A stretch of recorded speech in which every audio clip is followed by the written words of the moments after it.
paying attention very little, but one of the things that I did watch is all the fouls.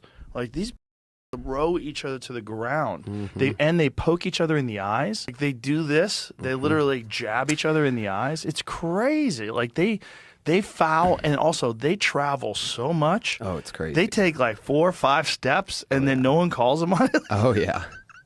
Double dribble, everything. Is there a trend now to not call traveling? Yes, without a doubt. Well, in the actual NBA, it's a thing too. The WNBA is going that viral that now Joe Rogan is even speaking about the situation over Caitlin Clark basically being attacked every game by these WNBA refs. He spoke about the situation of how crazy they are acting in the WNBA and how they literally get away with everything. Everything. They see these fouls of flagrants when they don't be giving out flagrants. I'm sorry, but it just doesn't happen. You've seen it with Alyssa Thomas the other week where she literally put her whole hand on Caitlin Clark's neck. Supposed to be flagrant foul? No, it's not. Supposed to be a suspension? Yeah, afterwards we'll deal with it. How many games? 1. Caitlin has not had a proactive approach around toxic fandom and what's appropriate for or something that she celebrates or likes to see in her fan base, or being proactive against any type of hateful discourse around WNBA and its players. However, when she's been prompted, she has spoken very clearly on those matters and has taken a strong stance that none of that is acceptable. She doesn't back it. She is against it and denounced it. So I think, this is where she has agency in how loud of an advocate she wants to be, how loud of an ally she wants to be for her fellow WNBA players, for her teammates, players, women that she's sharing the locker room, blood, sweat, and tears with. And, for the most part, our majority Black women, a number of people identify as LGBTQ. It's her choice, how she wants to participate as someone who's willing to say, I am them and they are me. And anything nasty is unacceptable. Anything hateful is unacceptable. And to do that on her own. And, that's hard.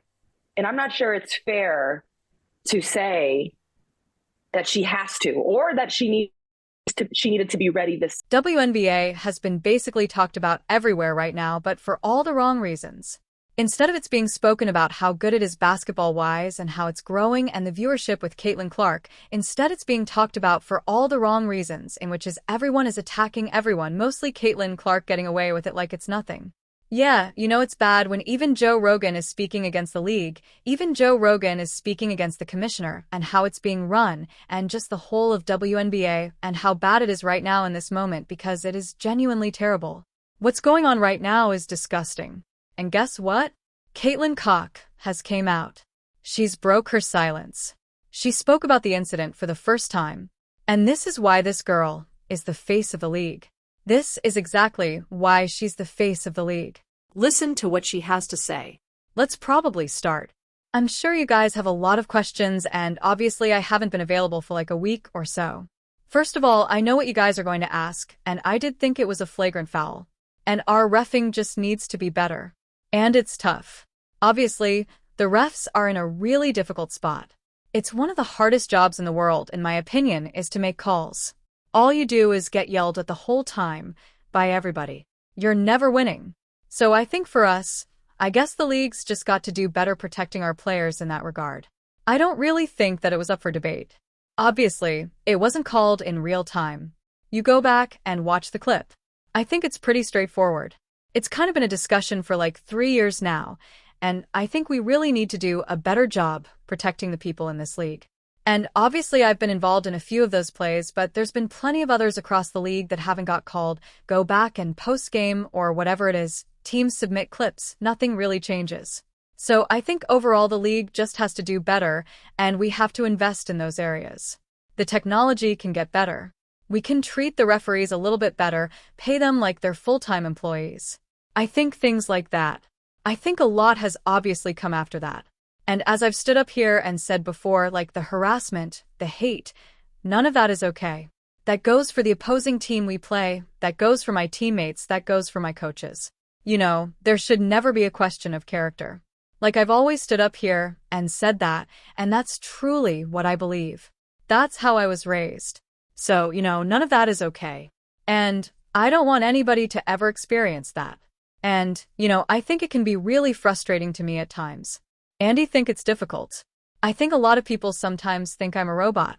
I'm not a robot. I have emotions. I have feelings.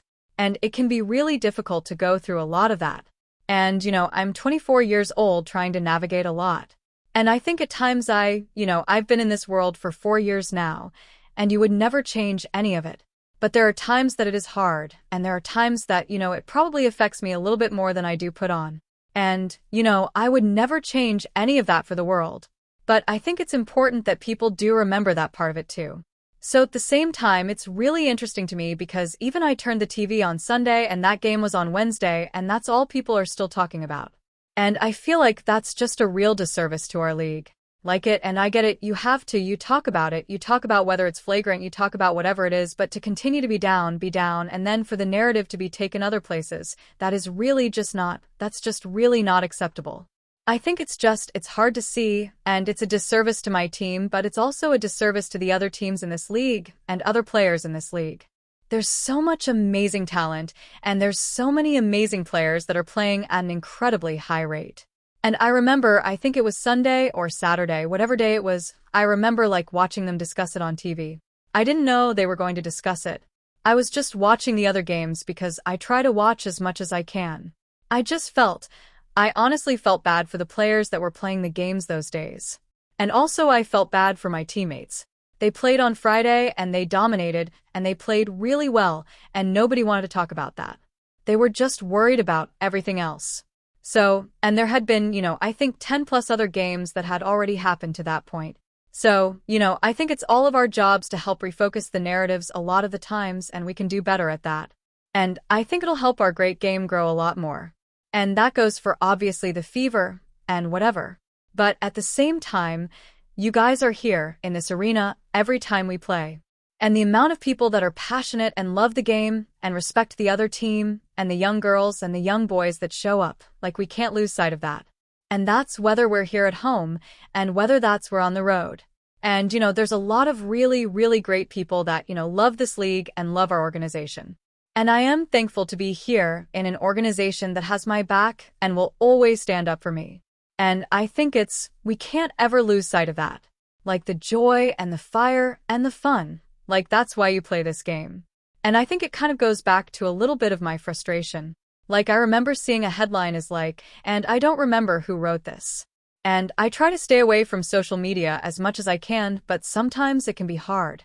I need to be aware of certain things. And obviously my teammates be aware of certain things. And it was the headline read this season has been everything but fun and just full of frustration for Clark and the fever.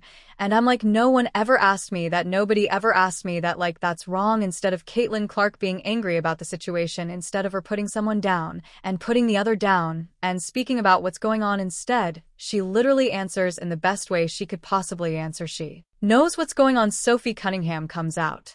She breaks her silence. She says that how she is Sophie Gilbert is not protected. They basically do whatever they want to Caitlin Clark. The WNBA refs do not care.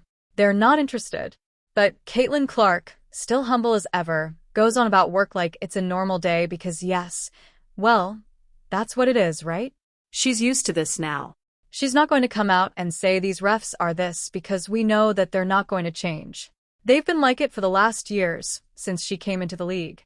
It's not anything to do with, to physicality change in this league.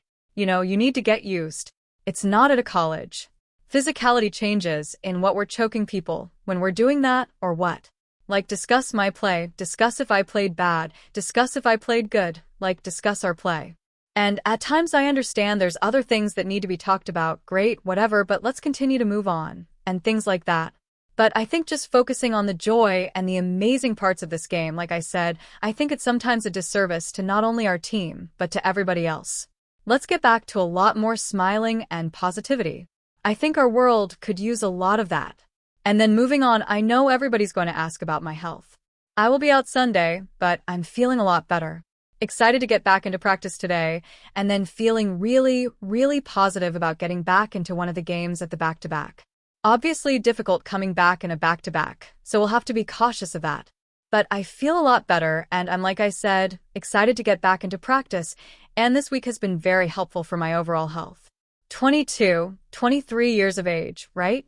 And she is quite literally the most professional person, answers the questions in the best way possible. A complete role model for anyone who's going into the league, who is facing adversity, because she deals with it so well. What do you guys think about this? Joe Rogan even coming out and speaking how bad the WNBA is getting with the attacks on everyone.